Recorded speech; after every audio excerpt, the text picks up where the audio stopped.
Bom dia! Mais um dia da série Foco, fase 1. Hoje é o segundo episódio e nós vamos falar sobre exposição bíblica, mais especificamente do segundo capítulo de Filipenses. Como vocês sabem, a gente está passando por uma fase aqui no Foco, que é a seguinte. Essa fase diz respeito aos meus trabalhos e mais uma vez, ontem foi um dia que eu acho que eu comentei com o Luiz, comentei com umas amigas, o quanto eu tô dando assim, graças a Deus por ter em algum momento tido a ideia de fazer essa série com esses trabalhos, porque por conta do acúmulo de coisas que aconteceram e que tem acontecido no trabalho de forma paralela e também alguns outros compromissos, se eu não tivesse feito esse compromisso com vocês, provavelmente eu ia atrasar com vários trabalhos, então já estou super aliviada. A disciplina de aconselhamento bíblico eu já entreguei, agora hoje eu vou entregar o de Filipenses e tá assim tudo indo. Então só glória a Deus por isso, por vocês virem aqui participarem, ajudarem a me manter no prazo com tudo isso, e espero que eu continue conseguindo fazer isso até o comecinho de julho, que é quando eu esperançosamente terminarei os trabalhos e aí só vou dar conta das leituras. Então vamos lá. A disciplina de hoje é a disciplina de exposição bíblica. Pelo que eu vi no cronograma do Seminário Foco, todo semestre, dos 6 semestres, a gente vai ter uma disciplina dessa natureza, que o objetivo vai ser, um dos professores vão fazer uma exposição bíblica de algum livro da Bíblia durante o semestre.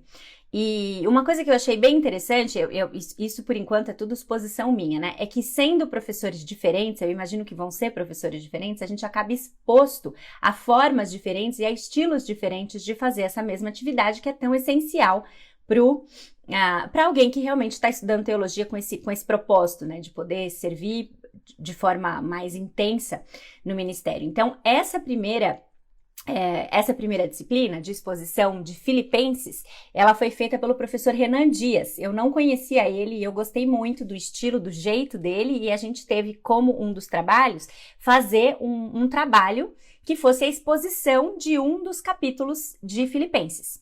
E aí eu escolhi, talvez você esteja aí, é óbvio que vai ser o capítulo 4, mas justamente por causa disso, e também por conta de tudo que a gente viu na epístola até agora, eu escolhi Filipenses capítulo 2. Então, se você está com a sua Bíblia aí, abra em Filipenses 2. Se você não está com ela, promete muito para mim que depois você vai ler Filipenses 2 e pensar nessas divisões aqui que nós vamos fazer.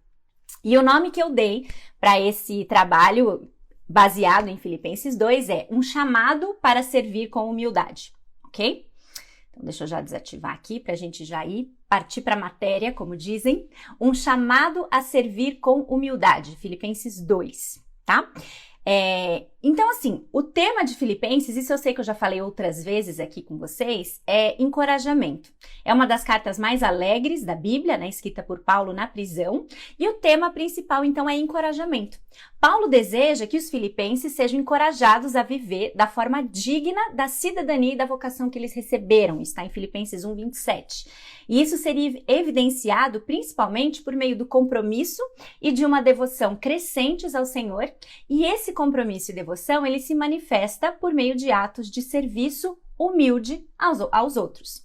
E aí ele mostra para nós em Cristo Jesus o exemplo perfeito, o exemplo supremo do modo de vida que ele estava tentando encorajar os filipenses a ter. E no capítulo 2, não só o exemplo supremo de Jesus Cristo é apresentado, como também os exemplos de Timóteo e de Epafrodito.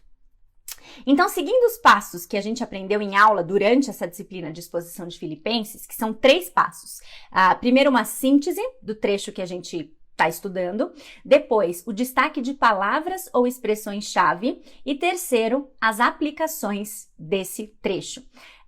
Seguindo esses passos, então, o objetivo aqui vai ser apresentar uma exposição, uma proposta de exposição do segundo capítulo de Filipenses, capturando, então, do texto princípios que são coerentes com a intenção e com o sentido do texto bíblico.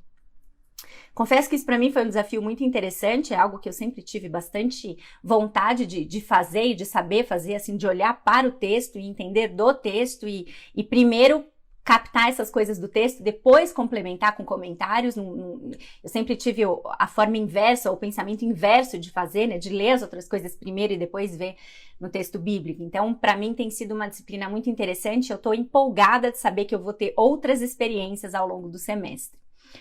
Então, para fazer isso, eu peguei o capítulo 2 de Filipenses e eu dividi ele em 5 sessões. Então, eu vou fazer a síntese, o destaque dessas expressões e a aplicação de cada um deles em tópicos diferentes. E quais são essas 5 partes? Primeiro, Filipenses 2, de 1 a 4, que eu chamei de Viva em Amor e Humildade. Filipenses 2, de 5 a 11, Seja humilde como Jesus Cristo. Filipenses 2, de 12 a 18, Seja luz no mundo. 2, de 19 a 24, Sirva como Timóteo. E de 25 a 30, Sirva como Epafrodito. Então vamos lá, primeira parte, Viva em amor e humildade. Filipenses 2, de 1 a 4, diz o seguinte: Portanto, se existe alguma exortação em Cristo, alguma consolação de amor, alguma comunhão do Espírito, se há profundo afeto e sentimento de compaixão, então completem a minha alegria, tendo o mesmo modo de pensar, tendo o mesmo amor e sendo unidos de alma e mente. Não façam nada por interesse pessoal ou vaidade, mas por humildade, cada um considerando os outros superiores a si mesmo, não tendo em vista somente os seus interesses, mas também os dos outros. Esses são os 4 primeiros versículos de Filipenses 2. E a síntese desse trecho poderia ser a seguinte: o início desse capítulo 2, ele começa fazendo uma alusão direta ao conteúdo que veio antes. Tanto que ele começa falando portanto, e sempre que a gente vê um portanto desse, a gente precisa entender a que ele está se referindo. Então, ele está se referindo a quê? Esse portanto está concluindo a ideia que encerra o capítulo 1. E no capítulo 1, Paulo está refletindo sobre a sua prisão, analisando o quanto ela tem causado o progresso do evangelho, a gente vê isso nos versículos de 12 a 18. Ele declara para os filipenses que para ele o viver é Cristo, nos versículos 19 a 26, e por fim ele convoca e estimula os filipenses a viverem de maneira digna do evangelho, versículos de 27 a 30. Então, em sequência a tudo isso, Paulo inicia o segundo capítulo clamando aos irmãos filipenses que por eles estarem nessa missão de viver de modo digno do evangelho, um modo digno do evangelho é viver em amor e em serviço humilde ao próximo. Vai ser a síntese desse primeiro trecho. Algumas palavras e expressões-chave aqui.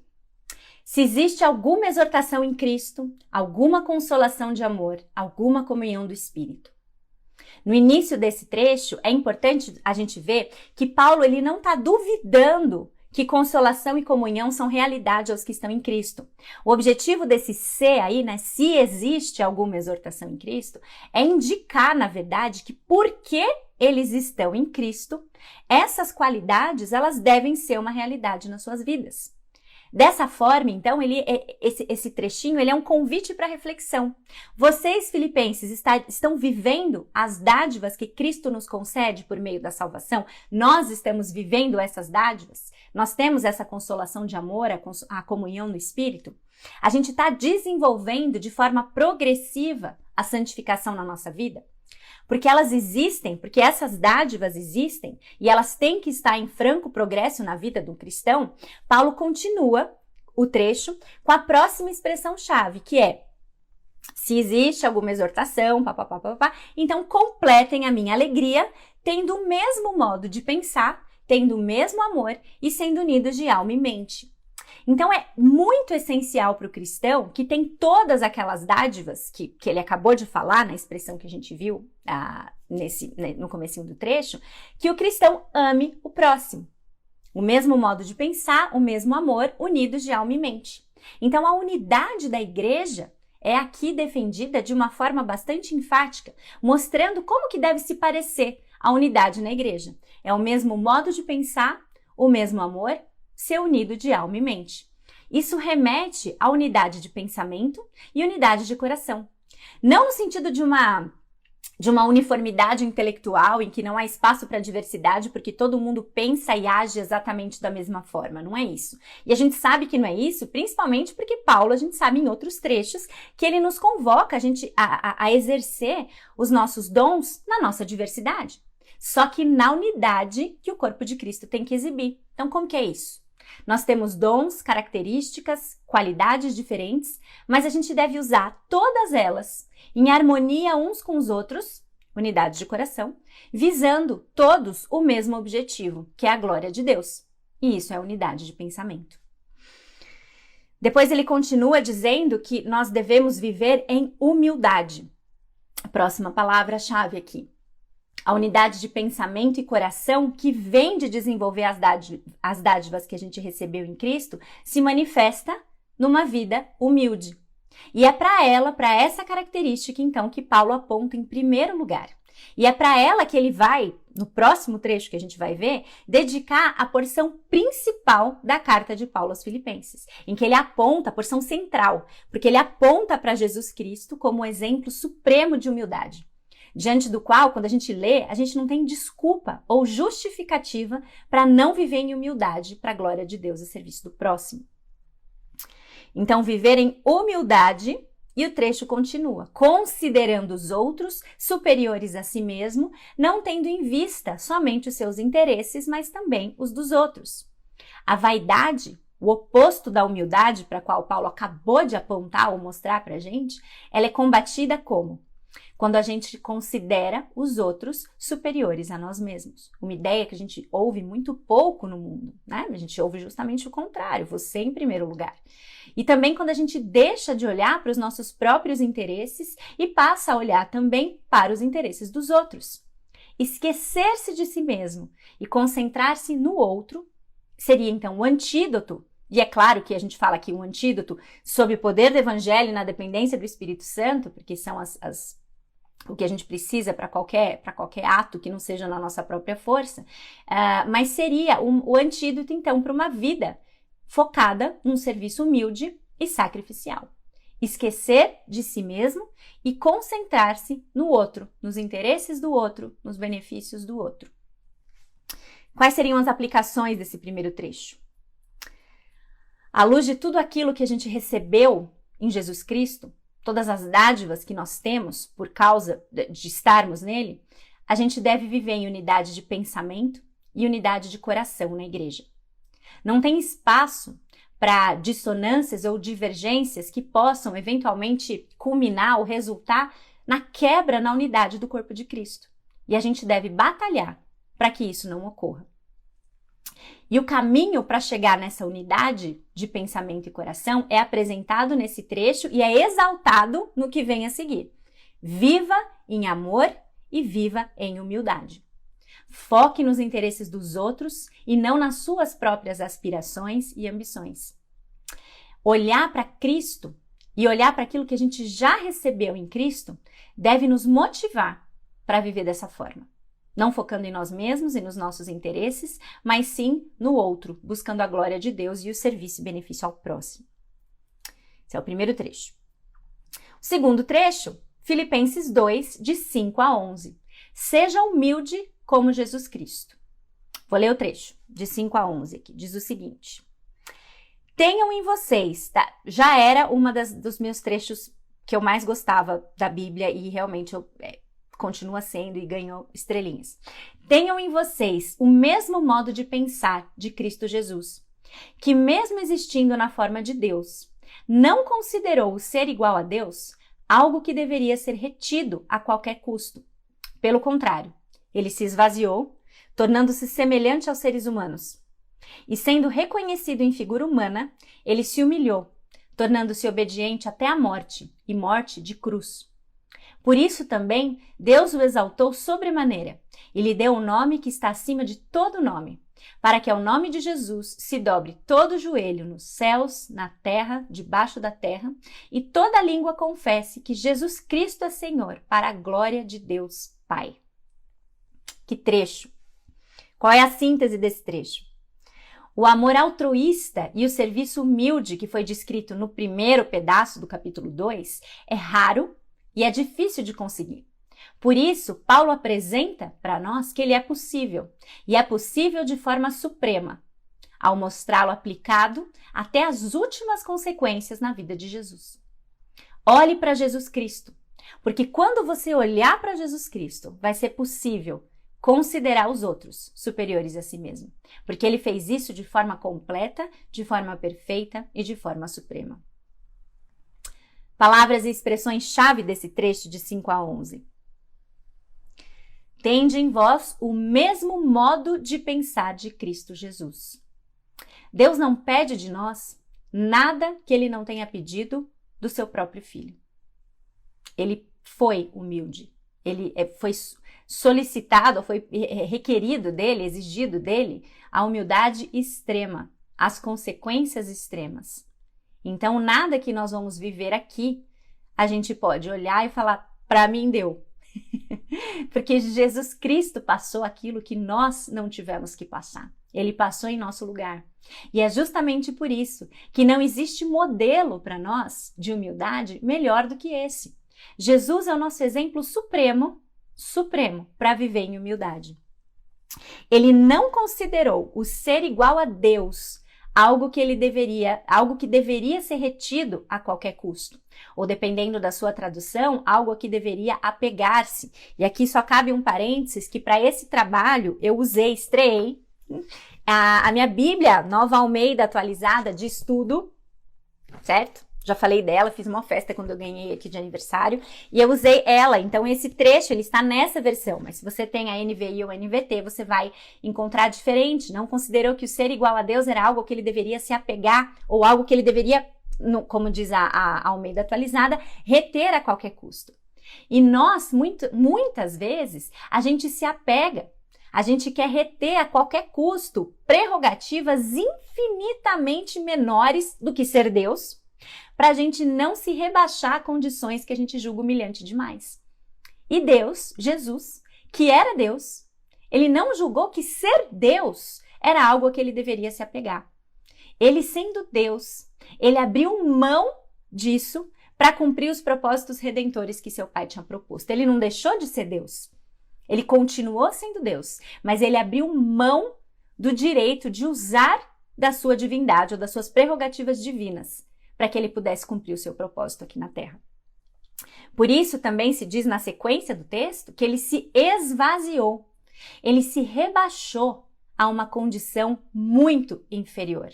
Quando a gente pensa no tamanho da descida de alguém que, sendo Deus, veio ser humano como nós, a gente fica pensando que a gente pega pesado quando diz que a gente não vai se rebaixar a alguma coisa, né? Ele, que era Deus, não deixou de ser Deus, mas assumiu a natureza humana, abrindo mão de todas as prerrogativas divinas e do seu poder divino quando ele esteve aqui. Essa é a abnegação suprema de um exemplo supremo de um servo perfeito. Nunca deixou de ser Deus, mas entregou todas as vantagens que ele tinha como Deus. Ele escolheu se esvaziar do uso constante da sua divindade.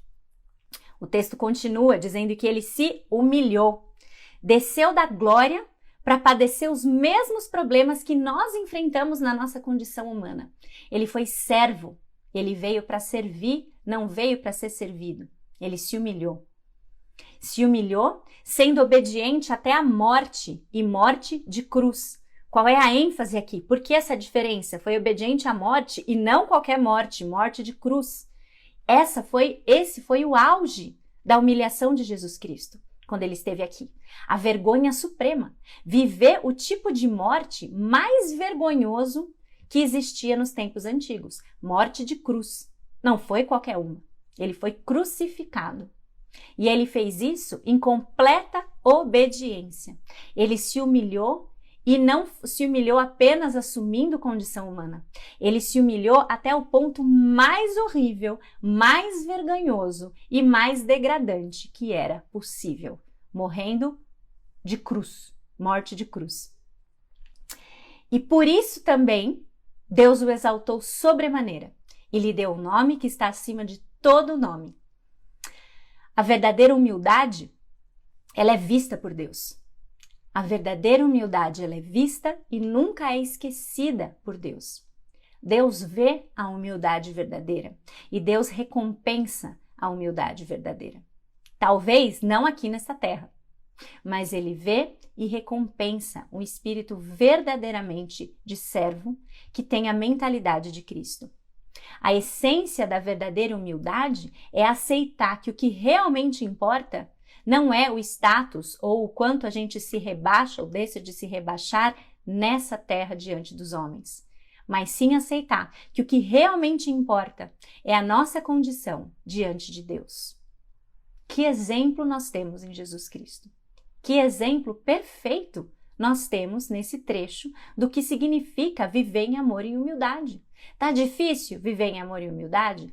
Tende em vós o mesmo sentimento ou o mesmo modo de pensar que teve Cristo Jesus. Porque ele era Deus. E mesmo sendo Deus, ele não achou que isso era algo que ele devia se apegar. Mas ele se esvaziou disso, veio aqui, se humilhou, sendo obediente até a morte, não qualquer uma, morte de cruz. Tá difícil para você? Pensa neste exemplo. E por causa disso, por isso, Deus o exaltou e o colocou no lugar mais alto possível, porque para a humilhação extrema e suprema vem a exaltação suprema e maior de todas, né? Então, quando a gente reflete nesse exemplo supremo de humildade, quais seriam algumas aplicações aqui, né? Que desculpa nós temos para não viver dessa maneira? Que desculpa nós temos para não viver em amor e humildade? A gente não tem justificativa para que nos nossos relacionamentos ou na vida cristã a gente chegue num determinado ponto e pense, chega, daqui para frente não dá mais. É muita humilhação, eu não vou me rebaixar. Refletir um pouco nesse trecho, no ponto que Cristo chegou por mim, por você, por obediência a Deus, deve eliminar de nós qualquer pensamento desse tipo. A gente deve viver com a atitude de Cristo, que desceu até nós para servir outros e exaltar outros. A gente não deve também fazer isso com o propósito de ser exaltado, claro, porque Deus sonda e conhece os nossos corações, mas sim com o propósito de exaltar Deus acima de todas as coisas. Que trechinho, né? Que trechinho. E aí Paulo continua, e ele vai usar um outro conectivozinho assim de conclusão, né? Porque primeiro ele fala, portanto, aí você tem que saber o que está dizendo no 1, e aqui nos versículos de 12 a 18, no capítulo 2, ele começa assim, ou seja, por causa disso, tudo aqui que eu acabei de falar, meus amados, como vocês sempre obedeceram, não só na minha presença, porém muito mais agora na minha ausência, desenvolvam a sua salvação, com temor e tremor, porque é Deus quem efetua em vocês, tanto querer como realizar, segundo a sua boa vontade. Façam tudo sem murmurações nem discussões, para que sejam irrepreensíveis e puros, filhos de Deus inculpáveis no meio de uma geração pervertida e corrupta, na qual vocês brilham como luzeiros no mundo, preservando a palavra da vida. Assim, no dia de Cristo, poderei me gloriar de que não corri em vão, nem me esforcei inutilmente. Entretanto, mesmo que eu seja oferecido como libação sobre o sacrifício e serviço da fé que vocês têm, fico contente e me alegro com todos vocês. Assim também vocês, pela mesma razão, fiquem contentes e se alegrem comigo. Qual é o terceiro trecho? Seja luz. Seja luz no mundo. Vive em amor e humildade. Ele começa assim. Segundo, siga o exemplo supremo de humildade, que é Jesus Cristo. Terceiro, seja luz no mundo. Seja luz no mundo. Uma vez apresentado, então, o exemplo supremo de Jesus Cristo, agora é a hora de entender o que é para fazer. É hora de colocar a salvação em ação. É hora de desenvolver a salvação, sendo luz no mundo para a glória de Deus. Palavras e expressões-chave: desenvolvam a sua salvação. Essa expressão e a próxima, né? Desenvolvam a sua salvação junto com é Deus quem efetua em vocês tanto querer quanto realizar, já foi vista algumas vezes em outras séries aqui juntos, né? Essas duas, elas compõem um retrato perfeito e equilibrado do que é a santificação progressiva na vida do crente. É algo que nós somos convocados a fazer.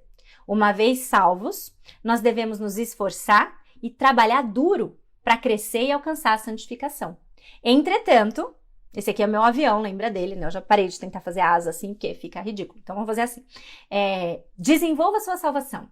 Entretanto, faça isso sabendo que é Deus que efetua em você, tanto querer como realizar. Não é obra tão somente dos nossos próprios esforços. Deus trabalha em nós para a nossa salvação e Ele segue trabalhando por meio do Espírito Santo para produzir a santificação na vida dos crentes. Nós dependemos totalmente dele para a nossa santificação, na mesma medida que a gente tem que se esforçar arduamente para conquistá-la. Desenvolva a sua salvação, batalhe arduamente para isso, porque é Deus quem efetua em você tanto querer a santificação quanto realizar. A gente depende totalmente dele e a gente precisa fazer totalmente a nossa parte. E aí, ele segue com aquele trecho clássico que a gente gosta de falar para as crianças, colocar na geladeira e sempre repetir para os outros. Façam tudo sem murmurações e nem discussões. Você reparou? É a primeira ordem que vem depois do chamado para a santificação progressiva. É a primeira exortação depois que a gente recebe a ordem de desenvolver a nossa salvação. Ela é clara e ela é precisa. Façam tudo sem reclamar.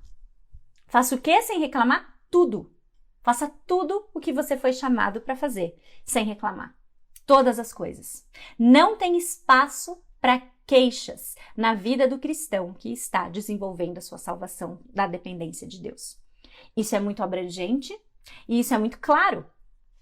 Isso não quer dizer que o crente não pode questionar e que o cristão não pode externar preocupações. Não é isso que o trecho diz.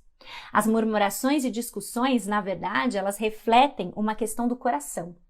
Um tom de voz, uma motivação, um estado de coração que exterioriza um coração descontente, né? Um tom de voz, uma reclamação num tom que exterioriza um coração descontente com os propósitos de Deus. Isso é o que não cabe ao cristão em nenhuma área da vida. Façam tudo sem murmurações e nem discussões. Tudo. Filhos de Deus inculpáveis. E esse é o motivo, né, quando o trecho continua, pelo qual a gente tem que fazer tudo sem murmurações e nem discussões. Para que nós sejamos filhos de Deus inculpáveis. Inculpável ou irrepreensível, como aparece no decorrer do trecho, não quer dizer perfeito. Inculpável não quer dizer alguém perfeito, sem falhas, mas sim alguém que não tem nenhum defeito, é alguém sem defeito moral óbvio, sabe? É alguém que não merece censura. É possível a gente viver dessa forma. Não é possível a gente viver sem pecado aqui, mas é possível a gente viver de forma irrepreensível, alguém do qual as pessoas não têm o que falar. E esse é o nosso objetivo. Viver de forma irrepreensível nessa vida. E o caminho para isso, entre tantas outras coisas, é deixado bem claro. Primeira coisa, faça tudo sem reclamar. Faça tudo sem murmurar. E por que nós somos filhos de Deus inculpáveis? A gente brilha aqui, né? Filhos de Deus inculpáveis, na qual nós brilhamos como luzeiros do mundo. Eis a nossa função quando a gente desenvolve a nossa salvação com temor e tremor. Nós somos luz no mundo quando nós fazemos isso. E alguém que vive reclamando, alguém que vive se queixando, alguém que vive murmurando, não faz a diferença que Cristo deve fazer ao redor. É uma advertência pesada, é uma exortação pesada. Nós brilhamos como luz no mundo aqui. E se nós fazemos tudo murmurando e se queixando, que diferença nós fazemos? Que diferença nós fazemos? As aplicações são imediatas nesse trecho também, né? Será que a gente tem se esforçado o bastante para desenvolver a nossa salvação? Será que a gente tem feito a nossa parte de maneira árdua? Qual é a nossa parte? Ler a Bíblia? Ter uma vida consistente de oração? Buscar obedecer a Bíblia, a Deus, até as últimas consequências? É Deus quem efetua em nós tanto querer quanto realizar. Mas a gente tem um chamado, à luz do que a gente viu sobre o exemplo supremo de Jesus Cristo, para viver em amor e em humildade. Nós precisamos desenvolver a nossa salvação. A gente tem feito isso? A gente tem se esforçado, se empenhado para fazer isso? E também cabe refletir, à luz desse trecho, se a gente tem realmente brilhado como luzeiros no mundo. Se a gente vive reclamando, se a gente vive murmurando, isso não tem como a gente se enganar. Isso é reflexo de um coração descontente. Reflexo de um coração que não confia na soberania dos propósitos de Deus e no total controle que Ele exerce sobre as nossas circunstâncias. E se a gente age dessa forma, que luz a gente tem sido? Se a gente age dessa forma, como que a gente está mostrando a diferença que Cristo faz na nossa vida? Porque se a gente reclama e se a gente murmura, reclama e murmura, isso revela um coração descontente. E quando a gente tem Cristo, a gente tem tudo. Mas se o nosso coração está descontente, ao invés de ser luz no mundo, a gente está mostrando para o mundo que mesmo com Cristo, algo ainda nos falta. Algo ainda nos falta. E se nós temos Cristo e algo ainda nos falta, tem alguma coisa muito errada. Tem alguma coisa muito errada. Não no que Cristo fez por nós, mas como nós recebemos e enxergamos isso.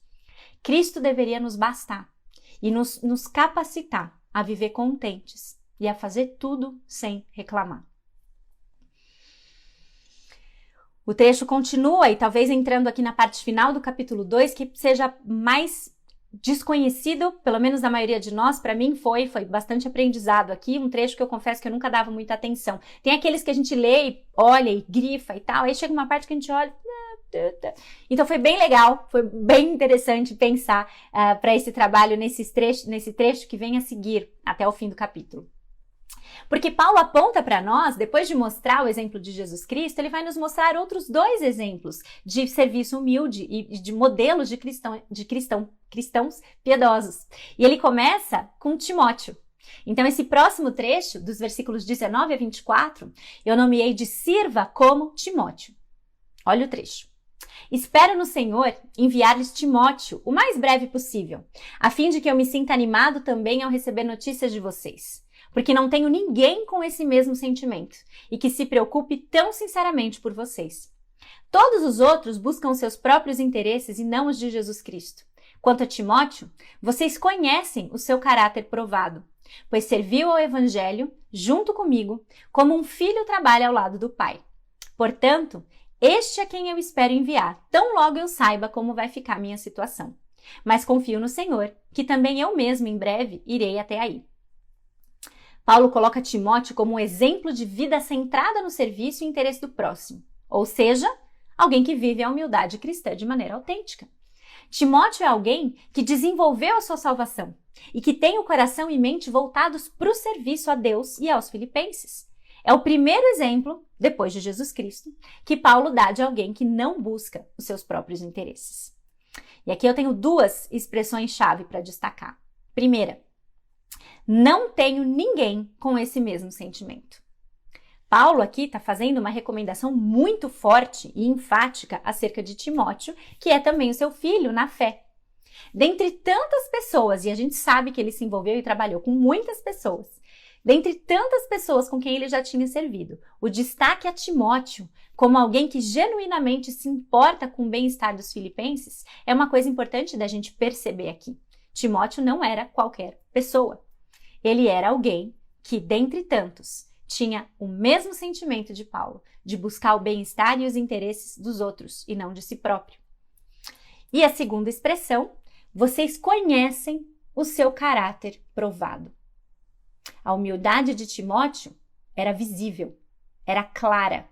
Existiam evidências contundentes da sua experiência e do seu caráter. Elas provavelmente aconteceram, não na vida mansa. Elas provavelmente aconteceram na trincheira, no campo de batalha, em meio às dificuldades. Quem quer ser útil ao Senhor, essa é a parte difícil da gente viver e atravessar, né? Quem quer ser útil ao Senhor não deve esperar diferente. Quem quer ser útil para o serviço do Senhor vai ser provado, vai ser testado na batalha. Timóteo trabalhou duro, ele foi provado, ele resistiu e o seu caráter provado na trincheira fez dele um modelo a ser seguido. Quais são as aplicações disso para nós? O exemplo dele convoca a gente a pensar nas nossas próprias motivações e nas nossas realizações. Nós devemos viver como Timóteo, como servos dispostos, interessados no bem do próximo e envolvidos de verdade, de coração, no ministério. E por conta dessa expressão do seu caráter provado, o que a gente pode esperar? Nós devemos esperar tribulações. Ministérios que não nos testam, isso aqui eu vi num livrinho bacana, esse aqui é um que eu quero recomendar se você gosta de Filipenses. Filipenses para você, da editora Vida Nova, do Steven Lawson, um comentário super, super legal. E ele diz o seguinte: ministérios que não nos testam, provavelmente não serão frutíferos. Ministérios que não são árduos também não são frutíferos. É trabalhoso, é árduo, é difícil desenvolver qualquer coisa produtiva para a glória de Deus e benefício do próximo. A gente não pode, não deve, a gente não tem justificativa, base bíblica para esperar nada diferente de tribulação, de problemas a serem enfrentados. Mas a gente deve desenvolver a nossa salvação, crescendo em humildade e sabendo que Deus é que faz a obra. Como instrumentos que somos na obra dele, nós devemos então aceitar a soberania de Deus e lidar com as circunstâncias difíceis que vão aparecer, porque elas apareceram para todos os servos provados de Deus mencionados na Bíblia e que a gente vê ao longo da história. Nós precisamos lidar, ou devemos, pedir, clamar a ajuda de Deus para a gente lidar com essas circunstâncias de forma a nos preparar para os nossos ministérios. E nós sabemos que é isso que ele quer fazer na sua amorosa e divina providência, à medida que ele orquestra mesmo os acontecimentos mais difíceis e mais dolorosos da nossa vida, para nos tornar mais parecidos com Cristo. E como é Jesus Cristo? Nós vimos agora um exemplo supremo de humildade, de obediência, mesmo dentro de circunstâncias tão difíceis e dolorosas. É preciso a gente ter clareza. A vida cristã é uma vida de muito trabalho, de muita lapidação. E por último, versículos de 25 a 30, ele vai falar de Epafrodito. Então ele fala primeiro de Timóteo, sirva como Timóteo. E agora, por último, ele nos mostra Epafrodito. No entanto, julguei necessário enviar-lhes Epafrodito, meu irmão, cooperador e companheiro de lutas, e da parte de vocês, mensageiro e auxiliar nas minhas necessidades. Ele tinha muita saudade de todos vocês e estava angustiado porque vocês ficaram sabendo que ele adoeceu. De fato, adoeceu e estava à beira da morte. Mas Deus se compadeceu dele, e não somente dele, mas também de mim, para que eu não tivesse tristeza sobre tristeza. Por isso, tanto mais me apresso em mandá-lo, para que, vendo novamente, vocês fiquem alegres e eu tenha menos tristeza. Recebam-no, pois, no Senhor, com toda alegria, e honrem sempre os que são como ele. Porque por causa da obra de Cristo, ele quase morreu, arriscando a própria vida para suprir a ajuda que vocês não podiam me dar pessoalmente. Paulo agora, então, ele está recomendando Epafrodito, mais um modelo de crente piedoso, um outro exemplo de vida centrada no serviço ao próximo e não nos seus próprios interesses. Palavras ou expressões-chave, a gente está caminhando para o fim. No entanto, o início do trecho, julguei necessário enviar-lhes Epafrodito.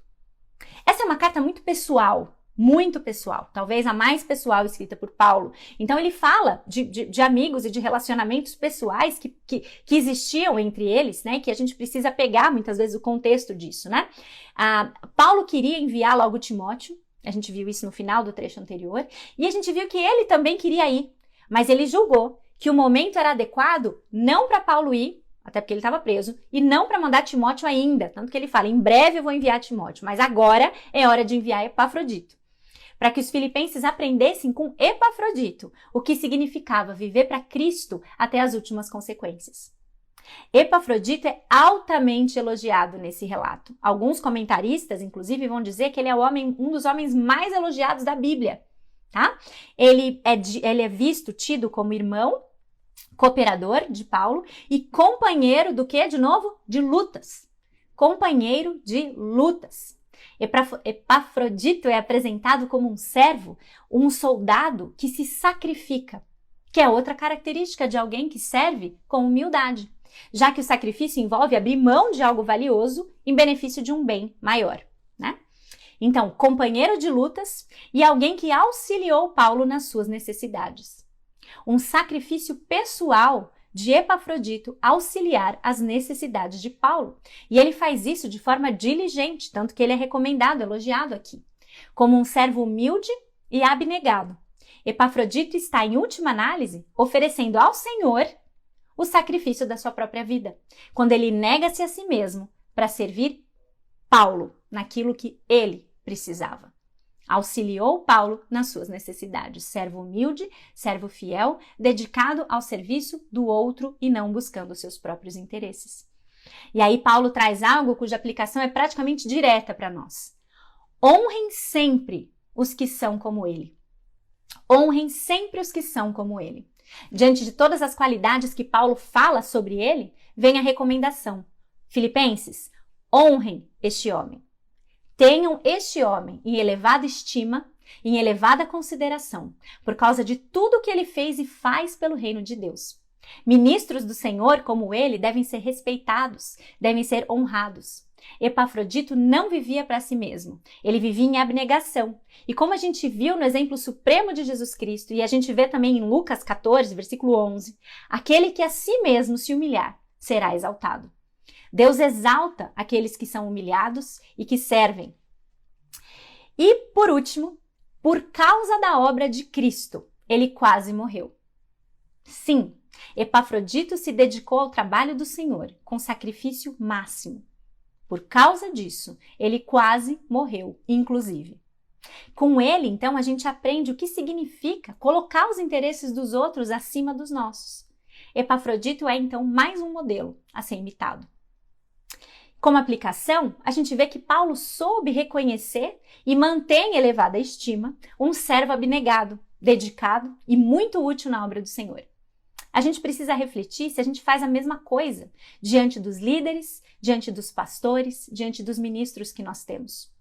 Nós precisamos aprender a honrá-los, a honrar os nossos pastores, a honrar os nossos líderes, a oferecer ajuda a esses homens que estão ali na frente do campo de batalha, muitas vezes, né? Orar por eles e pelos muitos desafios que eles enfrentam no ministério. Reconhecer pessoas que vivem em função dos interesses dos outros e não dos seus próprios desejos. Este é, então, o capítulo 2 de Filipenses. Ao longo de todo esse capítulo, Paulo convoca os filipenses e a nós também para uma vida de serviço e de humildade. Ele clama para os filipenses e clama a nós para que nós vivamos de forma a considerar os outros superiores a nós mesmos. Viver de forma a não focar nos nossos próprios interesses, mas sim nos interesses dos outros. Para que a exortação se torne mais palpável, mais concreta, Paulo traz exemplos para nós. Ele começa com o exemplo de Jesus Cristo, o exemplo supremo, do qual a gente não pode falar nada, do qual a gente não pode levantar como justificativa nada que faça a gente achar que a gente não deve exercer humildade na nossa própria vida. Por causa dele, por meio dele, a gente deve desenvolver a nossa salvação, para que a gente seja luz no mundo, e isso começa por uma vida humilde, com um coração contente e grato, que faz tudo o que tem que fazer, sem murmurar ou reclamar. E por fim, ele nos presenteia com mais 2 modelos de cristãos humildes, Timóteo e Epafrodito. Cada um deles um